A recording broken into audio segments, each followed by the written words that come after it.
When we think about bullying, we tend to picture something we see: a shove in the hallway, a lunch tray knocked on the floor, a cruel name shouted across a classroom. We treat it as a visible problem, something that happens and then stops, something kids are just supposed to, get over. But what if the real damage is the part we never see? What if the worst effects of bullying aren't the bruises, but the thoughts that never quiet down? The anxiety that follows someone to bed every night. The panic that shows up uninvited years later. The depression that settles in like a fog that no one else can see. Today, we're going to talk about what bullying actually does to a person mentally. Not in the moment, but long after the school bell rings for the last time.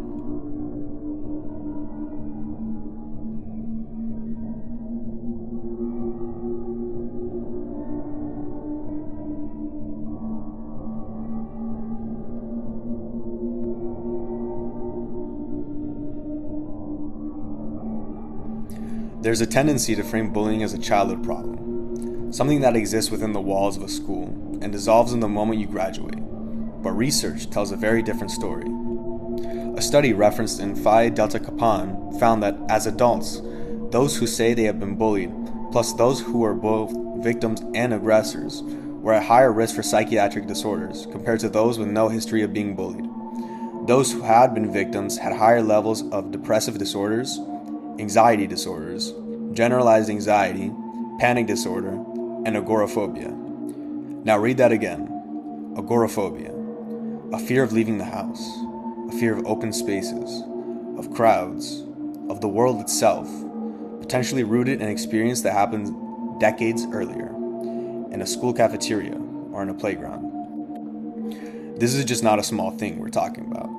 We are talking about grown adults whose daily lives, whose ability to hold jobs, maintain relationships, and leave their homes are shaped by what has been done to them as children. The idea that bullying is something kids grow out of is not just wrong, it's dangerous because it gives adults permission to look away.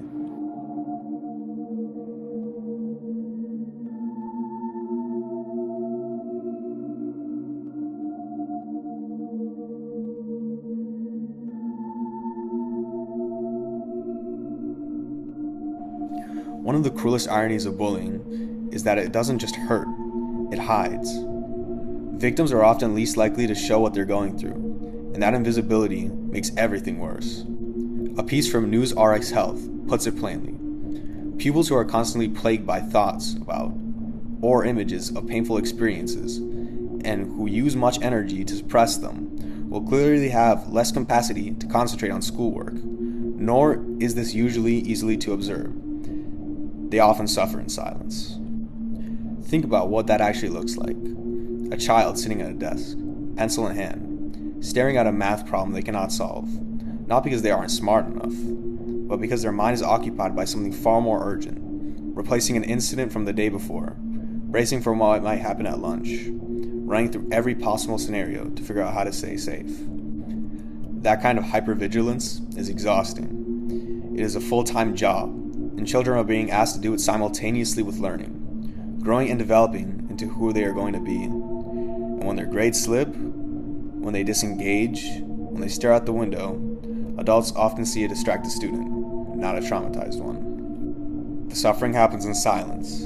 Unfortunately, it is very easy to ignore for many people.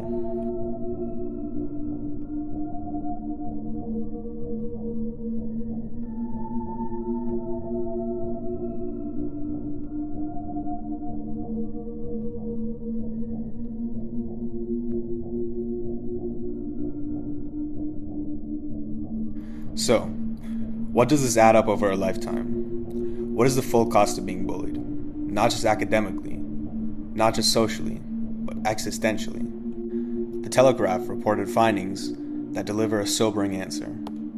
Children who are bullied at school grow into adults with an increased risk of anxiety disorders and depression and suicidal thoughts.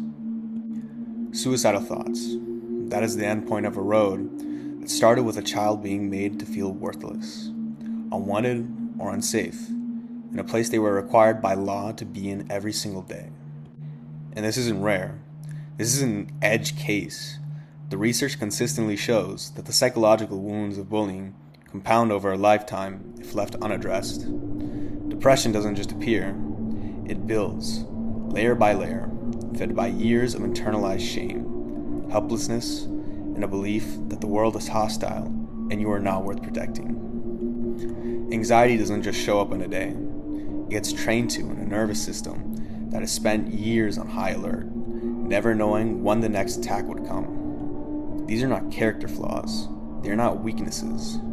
They are logical, neurological outcomes of sustained psychological harm during some of the most formative years of a human life.